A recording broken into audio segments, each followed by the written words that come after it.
వెంకటస్వామి గారి 95వ జయంతి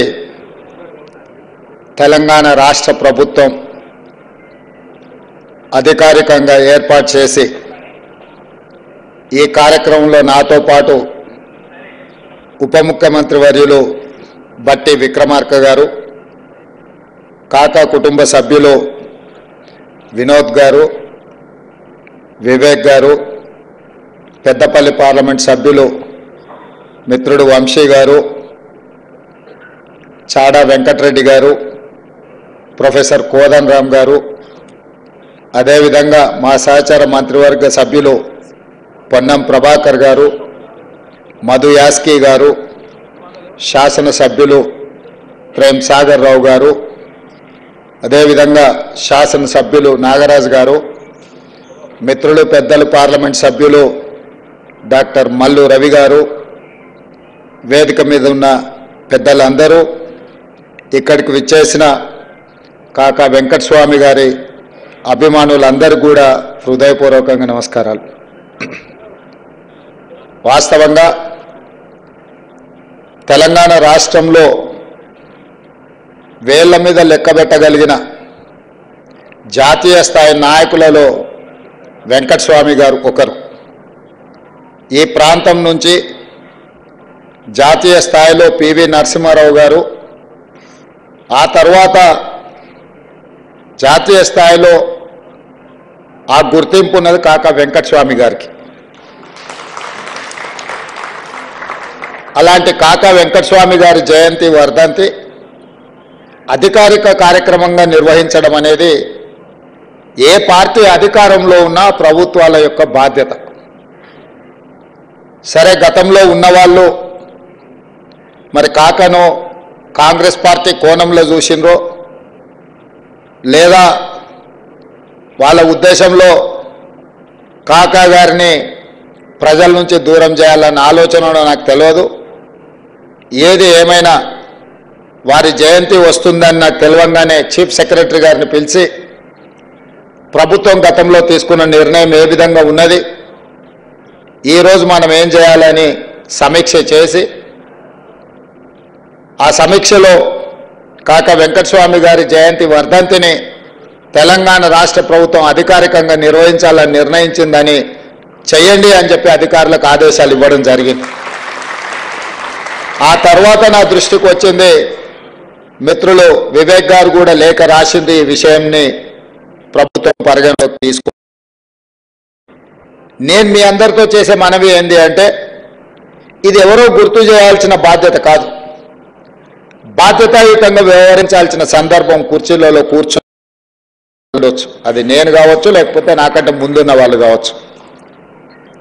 నాకంటే ముందున్న వాళ్లకు రాజకీయంగా ఇక్కడ చాలామందికి తెలిసి ఉండొచ్చు, లేదా చాడా వెంకటరెడ్డి గారు చాలా ఎక్కువ ప్రత్యక్ష సాక్షులు అనుకుంటున్నా నేను.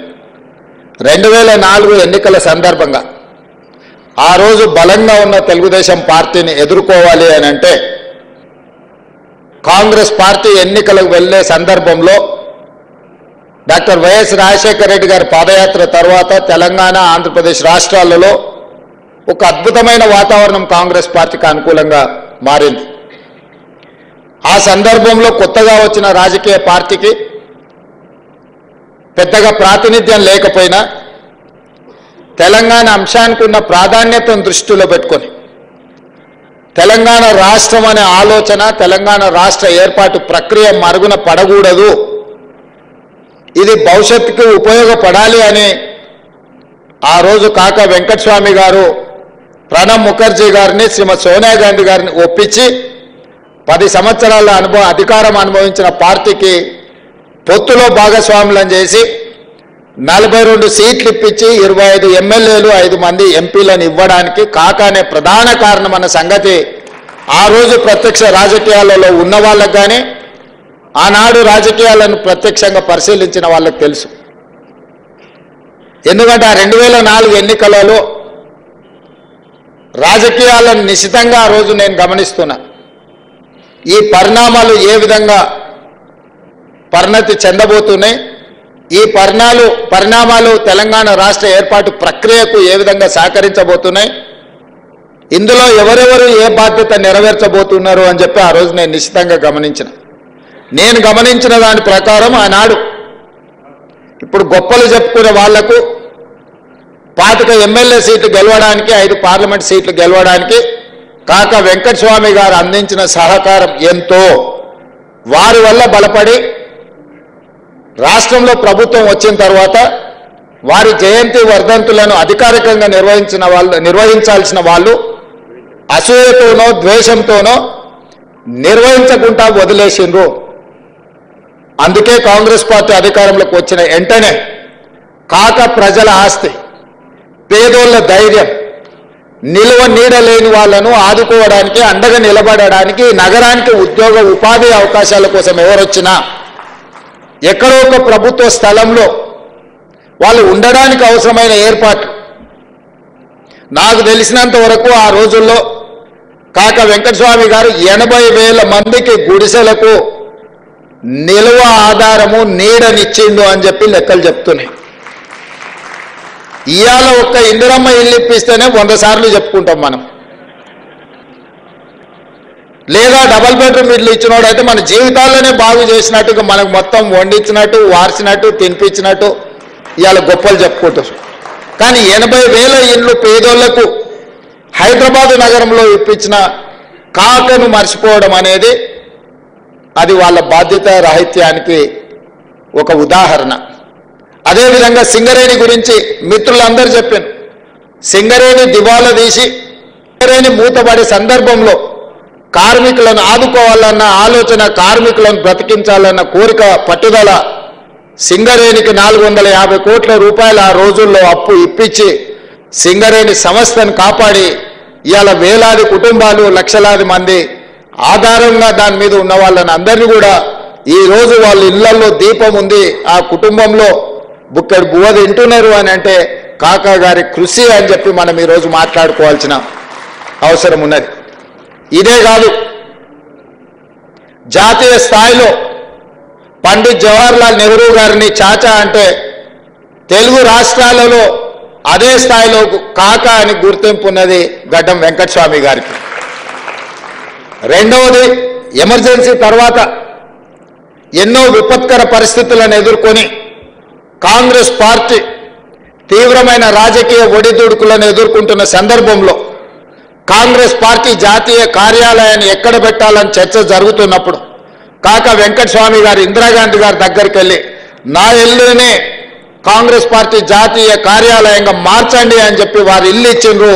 1977 నుంచి ఈనాటి వరకు ఆనాడు కాకా వెంకటస్వామి గారి ఇల్లే ఈ రోజుకు కాంగ్రెస్ పార్టీ జాతీయ కార్యాలయంగా కొనసాగుతుందన్న సంగతి ఈడున్న చాలా మందికి తెలవాల్సిన అవసరం ఉన్నది.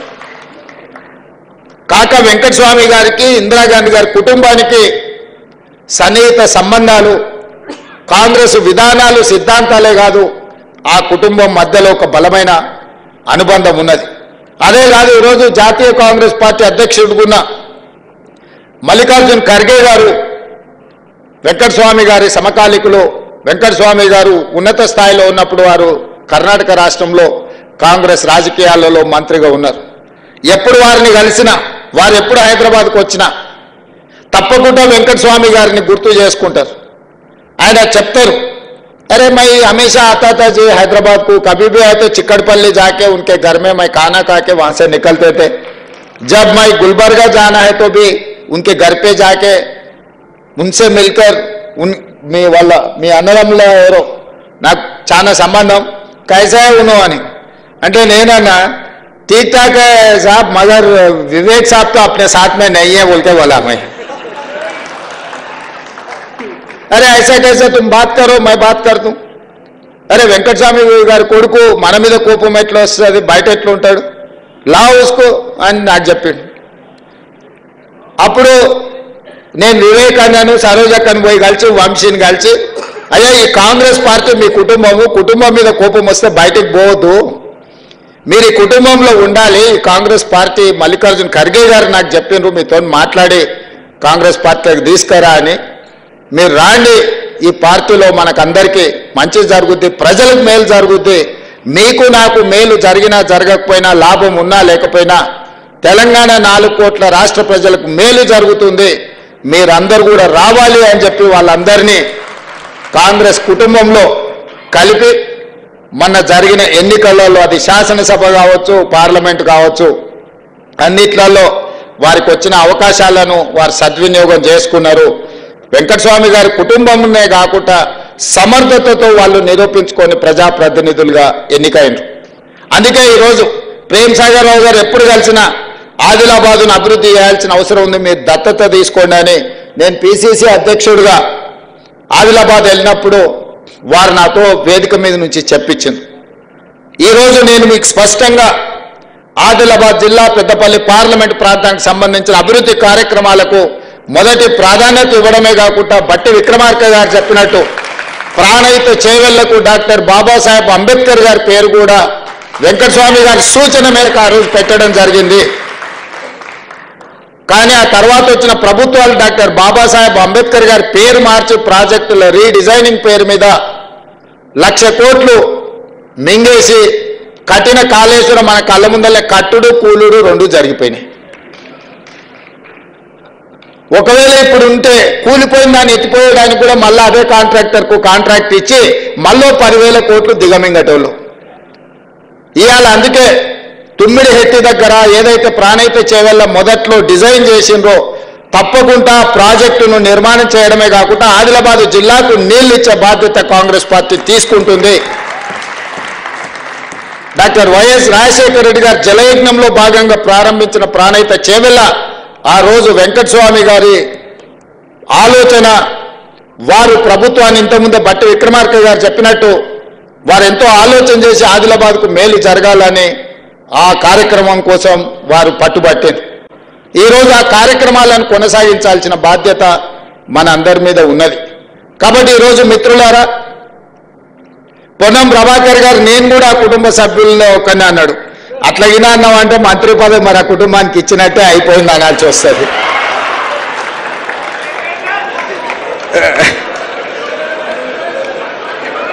ఓకేనా? సో అందుకే ఈరోజు రాష్ట్ర ప్రభుత్వంలో తీసుకోబోయే నిర్ణయాలలో కాకా వెంకటస్వామి గారి కుటుంబం యొక్క పాత్ర క్రియాశీలకంగా ప్రముఖంగా ఉంటుంది. ఇది పార్టీ యొక్క ఆలోచన. తప్పకుండా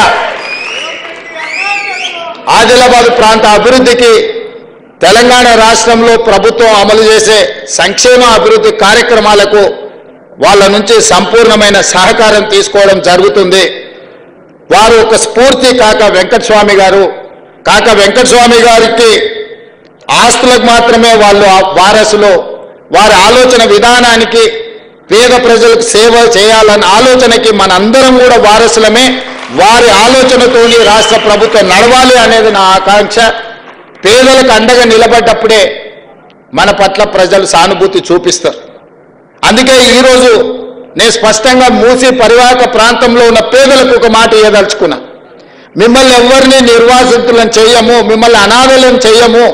తప్పకుండా మిమ్మల్ని ఆదుకునే విధంగా మీకు ప్రత్యామ్నాయం ఏర్పాట్లు చేసే బాధ్యత రాష్ట్ర ప్రభుత్వం తీసుకుంటుంది. మూసి రివర్ బెడ్లో ఉన్న కష్టాలలో ఇక్కడికి వచ్చి ఆ మూసి మురికిలో దోమలకు అక్కడుండే కాలుష్యమైన వాతావరణంలో కూడా ఉంటున్నారు, నివసిస్తున్నారు. అంటే నిజంగా వాళ్ళు అత్యంత నిరుపేదలు. ఏ ఆదరణ లేక ఏమి చేయాలనో తెలియకనే వాళ్ళు అక్కడ నివసిస్తున్నారు. బఫర్ జోన్లో ఉన్న వాళ్ళు కూడా డబ్బులు ఉన్న వాళ్ళు కాదు, వాళ్ళు పేదవాళ్ళు. అందుకే మూసి రివర్ బెడ్లో ఉన్న వాళ్ళకి కానీ బఫర్ జోన్లో ఉన్న వాళ్ళకి కానీ తప్పకుండా రాష్ట్ర ప్రభుత్వం ప్రత్యామ్నాయం చూపిస్తుంది. పేదలకు నిలువ నీడనివ్వడానికి ఒక నిర్ణయం తీసుకున్న కాకా వెంకటస్వామి గారి జయంతి సందర్భంగా నేను చెప్పదలుచుకున్నా, మీరు ఎవరైనా రెచ్చగొడితే వారి మాటలు నమ్మకండి. ప్రభుత్వానికి ఒక స్పష్టమైన విధానం ఉంది. ప్రభుత్వం మిమ్మల్ని ఆదుకుంటుంది. వాళ్ళు వీళ్ళు వచ్చి మాటలు చెప్పిన వాళ్ళు వాళ్ళ ఫామ్ హౌస్లను కాపాడుకోవడానికి మిమ్మల్ని ముసుగుగా రక్షణ కవచంగా వాడుకుంటున్నారు తప్ప మీ ప్రయోజనం కోసం కాదు. ఈరోజు ఆ మాట్లాడే వాళ్ళందరికీ నేను సూచన చేస్తున్నా, ఈ పేదలకు ఏం చేద్దామో సలహా ఇవ్వండి. ఇండ్లు ఇద్దామా, ప్రత్యామ్నాయంగా డబ్బులు ఇద్దామా, ప్రత్యామ్నాయంగా వాళ్ళకి ఏమైనా స్థలాలు ఇండ్ల పట్టాలు ఇద్దామా, లేకపోతే హైదరాబాద్ నగరంలో చాలా ప్రభుత్వ జాగాలు ఉన్నాయి, అక్కడ వీళ్ళకి ఏం ప్రత్యామ్నాయం చేద్దామో మీరు సూచన చేయండి. ఏది మాట్లాడినా ప్రత్యామ్నాయం చెప్పరు, అది మాత్రం చేయొద్దు, వీళ్ళని మాత్రం కదిలియొద్దు, ఎక్కడున్నది అక్కడనే ఉండాలి, ఎట్లున్నది గట్లనే ఉండాలి. చెరువులు, వాగులు, మీకు నాలాలు మూసి ఇవన్నీ మూసుకపోతే నీళ్ళు ఎక్కడికి పోతాయి? ఆ నీళ్ళే ఇప్పుడొచ్చే బుల్డోజర్ కాదు, నీళ్ళు వచ్చే ఆ నీళ్ళే బుల్డోజర్గా మారి మనల్ని ముప్పెట కమ్మేసినప్పుడు ఈ నగరమే మాయమైపోతుంది. 1908లో నిజాం నవాబు ఉన్నప్పుడు వచ్చిన ఉప్పెన వేలాది మంది ప్రాణాలను బలి తీసుకున్నది. అందుకే ఆ రోజుల్లో మోక్షగుండం విశ్వేశ్వరయ్యను ఒక గొప్ప ఇంజనీర్గా పెట్టి అనంతగిరి కొండల్లో నుంచి బయలుదేరిన మూసా, ఈసా నదులను ఒడిసి పట్టి ఉస్మాన్ సాగర్, హిమాయత్ సాగర్ ప్రాజెక్టులు కట్టి హైదరాబాదు నగరాన్ని గొలుసుకట్టు చెరువులుగా నిర్మించి ఈ హైదరాబాదు నగరాన్ని కమ్మేస్తున్న వరదల్ని, నీటి ప్రమాదాలను 100 సంవత్సరాల క్రితమే నిజాం గుర్తించి వాటిని నిర్మించింది. తద్వారా హైదరాబాదు నగరం ఒక విశ్వనగరంగా అభివృద్ధి చెందింది. మరి ఇవాళ అట్లాంటి విశ్వనగరంలో చెరువులు, కుంటలు, నాలాలు మూసి మొత్తం మూసుకుపోయి కొంతమంది ధనవంతులు ఆక్రమించుకొని, కొంతమంది పేదవాళ్ళు ఆక్రమించుకొని మూసుకొని పోతే మన బతుకులు పూర్తిగా ఆగమైపోతాయి. ఈ నగరం నీటి ప్రమాదం నుంచి కాపాడాలి, నగరం తాగునీటి సమస్యల నుంచి కాపాడాలి. బెంగళూరు సిటీలో ఈరోజు తాగనీకి నీళ్లు లేవు, నగరమే ఎండిపోయే పరిస్థితి మన ఎండాకాలం చూసిరు. తెలంగాణలో కూడా గోదావరి, కృష్ణ మన కరువు వల్ల ఎండిపోతే తాగునీటి సమస్యను ఉస్మాన్ సాగర్, హిమాయత్ సాగర్ హైదరాబాద్ నగరానికి తాగునీళ్ళు ఇచ్చి ఆదుకున్నది. అందుకే ఈరోజు ఈ వేదిక మీద నుంచి నేను పేదలకు ఒకటే విజ్ఞప్తి చేస్తున్నా, మీ మంచి కోసం ఈ ప్రభుత్వం ఆలోచన చేస్తుంది, బ్రహ్మాండమైన ప్రణాళికలు తీసుకొని వస్తుంది. మూసీలో ఉన్న వాళ్ళు ఎవరు ఆందోళన చెందాల్సిన అవసరం లేదు. చెరువుల్లో, ఎఫ్టీఎల్లో, బఫర్ జోన్లో ఉన్నవాళ్ళు మిమ్మల్ని ఏ రకంగా ఆదుకోవాలనో ప్రభుత్వానికి సూచన చేయండి. ఈరోజు మీ దగ్గరకు వచ్చి కలిసి మీ సానుభూతి పొందాలను, లేకపోతే మిమ్మల్ని అడ్డం పెట్టుకొని వాళ్ళ ఆస్తులను కాపాడుకోవాలనుకుంటున్న వాళ్ళ కుట్రలను మీరు ఆలోచన చేయండి. వాళ్ళని కూర్చోబెట్టి అడగండి. నేను ప్రభుత్వ అధికారులను అక్కడికి పంపిస్తా. అక్కడ ఉన్న ఇల్లున్న వాళ్ళను, ఇల్లు కోల్పోతున్న వాళ్ళను, మూసీ రివర్ బెడ్లో ఉన్న వాళ్ళను, మూసీ బఫర్ జోన్లో ఉన్న వాళ్లకు మీరే అధికారులను కూర్చోబెట్టి ఏ నష్టపరిహారం ఇద్దామో సూచన చేయండి. అదే తీర్మానం అసెంబ్లీలో చేద్దాం. మీరు కాళేశ్వరం మింగడానికి 1,00,000 కోట్లు మీ ఒక్క కుటుంబమే మింగింది కదా. ఈ మూసీలో ఉన్న వాళ్ళందరినీ ఆదుకుంటే కూడా 10,000 కోట్లు కావు. ఒకవేళ 10,000 కోట్లు పేదల కోసం ఖర్చు పెట్టడానికి ప్రభుత్వానికి మన దరిద్రం ఉందా? నేను స్పష్టంగా బీఆర్ఎస్, బీజేపీ నాయకులకు సూచన చేస్తున్నా. ముఖ్యంగా ఈటల రాజేందర్ గారికి, కేటీ రామారావు గారికి, హరీష్ రావు గారికి నేను సూచన చేస్తున్నా. మీరు ముగ్గురు రాండి సెక్రటేరియట్. నేను మా ఉప ముఖ్యమంత్రి గారు కూర్చుంటాం, అధికారులు అందరినీ పిలిపిస్తా. ప్రణాళికలన్నీ ప్రజలకు చూపిద్దాం. ప్రజల్ని ఎట్లా ఆదుకుందాం, ఎట్లా బాగు చేద్దామో చెప్పండి. ప్రత్యామ్నాయంగా వాళ్ళకి మంచి ఇల్లు కట్టిద్దామా, లేకపోతే నష్టపరిహారం ఇద్దామా, వాళ్ళు బాగా పనిచేసుకోవడానికి ఉపాధి కల్పిద్దామా, వాళ్ళ పిల్లలు చదువుకోవడానికి మంచి పాఠశాలలు నిర్మిద్దామా, వాళ్ళకి ప్రత్యామ్నాయం ఏం చేద్దామో చెప్పండి. లేదు అంటే ఇట్లనే వదిలేసి మూసేద్దాం, అది కూడా చెప్పండి. చెరువులు పోయి, కుంటలు పోయి, నాలాలు పోయి, మూసి కూడా పోయిందంటే రేపు అనంతగిరి కొండల్లో నుంచి వచ్చే ఈ వరదను, ఈ ఉప్పెనను ఏ రకంగా హైదరాబాద్ నగరం భరిస్తుందో చెప్పండి. ఇవాళ ఎక్కడైనా 1200, 1400 ఫీట్లు బోర్ వేయకుంటే ఎక్కడన్నా నీళ్ళు వస్తున్నాయా? మరి హైదరాబాద్ నగరం మొత్తం కాంక్రీట్ జంగిల్ అయిపోయింది. మరి గ్రౌండ్ వాటర్ పడిపోయి నగరం మొత్తం దెబ్బతిని ఇవాళ మూసీలో హైదరాబాద్ మురికి మొత్తం నిండి ఈ మురికి మొత్తం నల్గొండ ప్రజలకు విషవాయువులుగా విషంగా మారి ఆ నల్గొండ ప్రజల విషాన్ని దిగమింగుకొని బతుకుతున్నారు. ఏ విధంగా నల్గొండను ఆదుకుందామో మీరు సూచన చేయండి. మా ప్రభుత్వానికి పట్టింపులు లేవు, మా ప్రభుత్వానికి ఎవరి మీదనో కోపం లేదు. మా ప్రభుత్వం ప్రజలకు మేలు చేయాలన్న ఆలోచన తప్ప ఇంకో విధానమే లేదు. అందుకే ఈటల రాజేందర్ గారికి నేను సూచన చేస్తున్నా, సబర్మతి రివర్ ఫ్రంట్ నరేంద్ర మోడీ గారు గుజరాత్లో కట్టుకున్నారు. 64,000 కుటుంబాలను తరలించండు, అందులో 16,000 మందికే నష్టపరిహారం ఇచ్చిండు. నరేంద్ర మోడీ గారు గుజరాత్ను బాగు చేసుకోవడానికి సబర్మతి రివర్ ఫ్రంట్ కడితే ఈటల రాజేందర్ గారు సపోర్ట్ కొడుతున్నారు. మా మోడీ గారు చూడండి గుజరాత్ మోడల్ ఎట్లా డెవలప్ చేసిండని.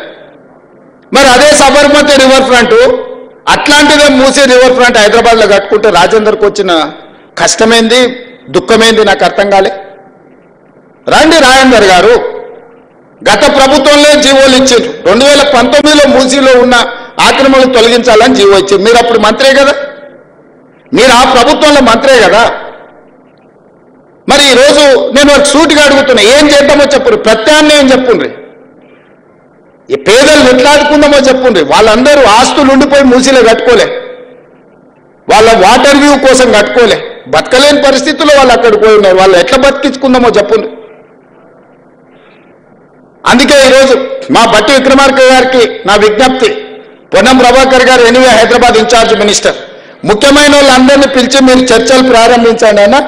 వాళ్ళ సూచనలు తప్పకుండా స్వీకరిద్దాం. ఈ పేదోళ్ళని ఎట్లా ఆదుకుందామో చెప్తాము. కాక వెంకటస్వామి గారినే స్ఫూర్తిగా తీసుకుందాము. హైదరాబాద్ నగరానికి వలస వచ్చి ఉద్యోగ ఉపాధి దొరక్క మూసీలో కలుషితమైన వాతావరణంలో బ్రతుకుతున్న వాళ్లకు ఒక మంచి జీవితానికి, వాళ్ళకు ఒక మంచి వసతులు కల్పించడానికి అవసరమైన ప్రణాళికలు మీరు సిద్ధం చేయండి. ఈ ప్రభుత్వం అది అమలు చేస్తుంది. వాళ్ళు దోపిడీ చేసిన దాంట్లో ఒక 10% పెట్టి వీళ్ళ జీవితాలు బాగుపడతాయి. 1500 కోట్లు ఇవాళ వాళ్ళ బ్యాంకులు ఉన్నాయి, టీఆర్ఎస్ పార్టీ బ్యాంకులు. ఒక 500 కోట్లు ఇయ్యరే, అందరికీ ఇంత తలాయిని వంచి పెడదాము. 1000 ఎకరాల గజ్వేల్లో ఫామ్ హౌస్ ఉంది. 1000 ఎకరాలలో ఒక 500 ఎకరాలు అందరికీ ఇందిరమ్మ ఇల్లు కట్టిస్తా. అందులో నేను ఇల్లు కట్టించే బాధ్యత నాది. భూదానం నువ్వు చేయి చంద్రశేఖరరావు. పోనీ కేటీఆర్ నీకు 50 ఎకరాలు ఉంది జన్వాడల, ఓ 25 ఎకరాలు ఒక పక్కకి మంచిగా 10 అంతస్తులలో అందరికీ ఇందిరమ్మ ఇల్లు కట్టిస్తే ప్రభుత్వం నుంచి సొమ్ము పెట్టి. ఇవన్నీ మీరు దోసుకుంటూ వచ్చినాయి కదా, మీ తాత సంపాదించిన ఆస్తా కాదు కదా, మీ తాత ఇచ్చింది కాదు కదా. మీరు అందరూ 2009 కంటే ముందు ఏం లేదు, 2009 ఎన్నికలలో ఎలక్షన్ అఫిడవిట్ పెట్టారు కదా. 2005లో హరీష్ రావు ఎలక్షన్ అఫిడవిట్ ఉంది, 2004లో కేసీఆర్ అఫిడవిట్ ఉంది ఎలక్షన్ది. అక్కడి నుంచి వరుసగా తీసుకుంటూ వద్దాం. మీ ఆస్తులు ఎట్లా పెరిగినాయో తెలుస్తాయి. మీ టీవీలు ఎట్లా వచ్చినాయి, పేపర్లు ఎట్లా వచ్చినాయి, ఆస్తులు ఎట్లా వచ్చినాయి, ఫామ్ హౌస్లు ఎట్లా వచ్చినాయి, పార్టీ ఆఫీసులు ఎట్లా వచ్చినాయి, ఇవన్నీ వేల కోట్ల రూపాయల పెట్టుబడులు ఎట్లా వచ్చినాయి. తెలంగాణ ఉద్యమంలో పిల్లలందరూ చచ్చిపోతుంటే ఆస్తులన్నీ కోల్పోతుంటే మీ ఆస్తులు మాత్రం గుట్టలో పేరుకపోయినాయి. మీరు మాత్రం 25 ఎకరాలలో 1000 ఎకరాలలో ఫామ్ హౌస్లలో మీరు జమీందారులలాగా బతుకుతారు. తెలంగాణ నుంచి బతకడానికి వచ్చిన వాళ్ళు మూసి మురికిల్లే చచ్చిపోవాలా? ఏం వాళ్ళకి మంచి జీవన విధానం ఉండొద్దా? వాళ్ళ పిల్లలు చదువుకోవద్దా? వాళ్ళకి మంచి వసతులు కల్పించాల్సిన బాధ్యత ప్రభుత్వానికి లేదా? మంచి ప్రణాళిక తీసుకుందాం, కడదాం వాళ్ళ కోసం. అవసరమైతే రేస్ కోర్సును బయటికి తరలిద్దాము. సిటీ బయటకి రేస్ కోర్సు తరలిస్తే మలక్పేటలో 150 ఎకరాలు 200 ఎకరాలు ఉంది. ఈ పేదోళ్ళందరికీ అందులో ఇల్లు కట్టిద్దాము. అంబర్పేటలో ఉన్న పోలీస్ అకాడమీని ఊరు బయటకు తరలిద్దాము. 200 ఎకరాలు ఉంది అంబర్పేటలో. ఆ 200 ఎకరాలలో మూసి నది ఒడ్డు ఉన్న పేదోళ్ళందరికీ మంచి ఇల్లు కట్టిద్దామయా? ఏం ఇదంతా ప్రభుత్వం ఆస్తే కదా. పేదలకు మంచి చేద్దాం, మీరు వచ్చి సూచన చేయండి. దాని మీద ఒక కమిటీ వేస్తాం. దాంట్లో రాజేందర్ను పెడతాం, కేటీఆర్ను పెడతాం, హరీష్ రావును పెడతాం, పొన్నం ప్రభాకర్ గారిని కూడా అందులో పెడతాం. మీరు కలిసి మాకు ఈ సూచనలు. ప్రతిపక్షానికి కూడా ఈ పేదలకు మేలు చేయడానికి ఒక కమిటీ వేద్దాం. బీజేపీ, బీఆర్ఎస్, ప్రభుత్వం అందరూ కూర్చొని పేదోళ్ళకి ఏం చేద్దామో ఆలోచన చేద్దాము. ముందుకు రాండి. 10 ఏళ్ళ అనుభవం ఉందంటారు కదా మీకు ప్రభుత్వము మంత్రులుగా. మీ అనుభవం పేదోళ్ళ కోసం పెట్టుర్రు, మీ ఆస్తులు ఇవ్వకపోయినా సరే. కాబట్టి ఇక్కడ ఉన్న నా మిత్రులందరికీ ఒకటే, వాళ్ళు ఏదో సోషల్ మీడియా నిజంగా పోయినోనికి దుఃఖం ఉంటుంది. నాకు అర్థం కాదానే. ఓ పేదోడికి జీవితాంతం కష్టపడి కొనుక్కుంటేనో కట్టుకుంటేనో అది కూలిపోతే దుఃఖం ఉంటుంది. దుఃఖం ఎంత ఉంటుందండి, ఇంకా బతకడం కూడా దండుగా. ఈ భూమి ఇట్లా పగిలిపోయి అందులో కూరుకుపోయి చచ్చిపోయినా పర్వాలేదు, ఏంది బాధ అని ఉంటుంది. 20 ఏళ్ళ నుంచి ప్రతిపక్షంలో ఉన్న పేదోడు బాధ తెలియకుండానే నేను ఇంత దూరం వచ్చినా. కానీ ఆ బాధ ఉన్న పేదోళ్ళని ఎట్లా ఆదుకుందామో చెప్పండి అంటున్నా. బాధ తెలియకుండా మేము ఇక్కడికి రాలే. బాధ తెలిసి ఒక్కొక్క మెట్టు ఎక్కుకుంటా ఆ పేదలకు అండగా నిలబడుకుంటూ వచ్చినాము. పేదోళ్ళ కోసం కొట్లాడిన కమ్యూనిస్టులు వెంకటరెడ్డి గారు ఇక్కడ ఉన్నారు, కోదండరామ్ గారు ఇక్కడ ఉన్నారు, తెలంగాణ కోసం కొట్లాడినారు. వీళ్ళందరినీ కూర్చోబెట్టి మాట్లాడదాం రండి. ఏ ప్రణాళికతో ముందుకు పోదామో బాగు చేద్దామో మన నగరాన్ని బాగు చేసుకుందామో మీరు చెప్పండి.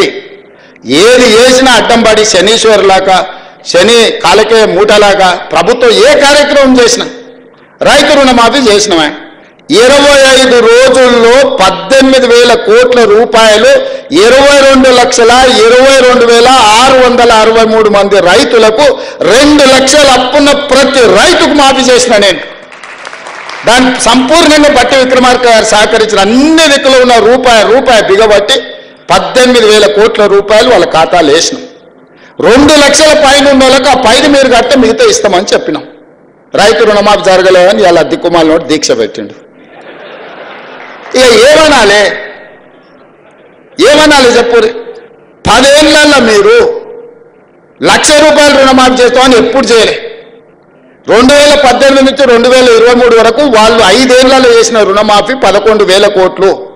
25 రోజుల్లో మేము చేసిన రుణమాఫీ 18,000 కోట్లు. చర్చిద్దామా చెప్పండి, అన్ని వివరాలు ఇస్తా. ఇవాళ ఎవరికి రుణమాఫీ జరగలేదు అంటే 2 లక్షల పైన ఉన్న రైతులకు రుణమాఫీ జరగలేదు. ఆ పైన ఉన్నది బ్యాంకుల గట్టురి, మిగతాది మేము ఇస్తాం. నేను 2 లక్షలు ఇచ్చినా నీకు రుణమాఫీ జరగదు, ఇప్పుడు నీ అప్పు అట్లనే ఉంటుంది. ఎక్కడైనా ఎవరికైనా ఏదైనా ఇబ్బంది వస్తే కూడా పరిష్కరించడానికి కలెక్టరేట్ కార్యాలయంలో ఒక కౌంటర్ పెట్టిన. మీకు ఏదైనా సమస్య ఉంటే అక్కడికి వచ్చి ఆ సమస్యను పరిష్కరించుకోండి అని రైతులకు. నేను రైతులకు విజ్ఞప్తి చేస్తున్నా, రోడ్ ఎక్కకండి, కలెక్టర్ ఆఫీస్కి పోండి. మీకు ఏదైనా సమస్య ఉంటే వీళ్ళని సన్నాసులను నమ్ముకున్నారంటే మీరు మన్ను పోసి అంబలి కాసుకునే పరిస్థితి అవుతుంది. కలెక్టర్ ఆఫీస్కి పోయి కలెక్టర్ ఎదురు కూర్చొని, సార్ నాకెందుకో నాదేమన్నా అక్షరం తప్పు పడ్డదా, లేకపోతే నాకు 1,00,000 ఎందుకు రాలేదంటే కలెక్టర్ని అడగండి. 2 లక్షల పైన ఉంటే 5 కట్టి తీసుకురండి, ఇస్తా. 2 లక్షల లోపల ఉండే ఎవరికైనా ఏదైనా కారణం చేత అప్పు మాఫీ జరగకపోతే కలెక్టర్ ఆఫీస్లో అధికారులు ఉన్నారు మీ సమస్యను పరిష్కరించడానికి. కాబట్టి దయచేసి ఇక్కడున్న కాక అభిమానులందరికీ కాంగ్రెస్ పార్టీ కాక కుటుంబం, ఈ పార్టీకి కష్టం వస్తే మీకు అందరికి కష్టం వచ్చినట్టే, మనందరికి కష్టం వచ్చినట్టే. కష్టపడి తెచ్చుకున్న ఈ ప్రభుత్వం, ఇందిరమ్మ రాజ్యం ఈ రోజు మన మీద దుమ్మెత్తిపోయాలని అధికారం కోల్పోయిన వాళ్ళు విచక్షణారహితంగా ఎట్లా బట్టి అట్లా మాట్లాడి సోషల్ మీడియాతోనే అధికారంలోకి వస్తామనుకుంటారు. సోషల్ మీడియాతోనే అధికారంకు రారు, కానీ చెర్లపల్లికి అయితే పోతారు. నేను గ్యారంటీగా చెప్తున్నా, సోషల్ మీడియాతోనే అధికారంలోకి వస్తామని కలలుగా అంటున్నట్టున్నాడు ఆయన. నువ్వు సోషల్ మీడియాతోనే అధికారంలో రావు, కానీ చిల్లర పనులు చేస్తే మాత్రం చెల్లపరలో చిప్పకూడు తింటావని నేను చెప్తూ, మనందరం కలిసికట్టుగా కాక స్ఫూర్తితో తెలంగాణ రాష్ట్రాన్ని అభివృద్ధి చేద్దామని తెలియజేస్తూ మీ అందరి దగ్గర సెలవు తీసుకుంటున్న మిత్రులారా.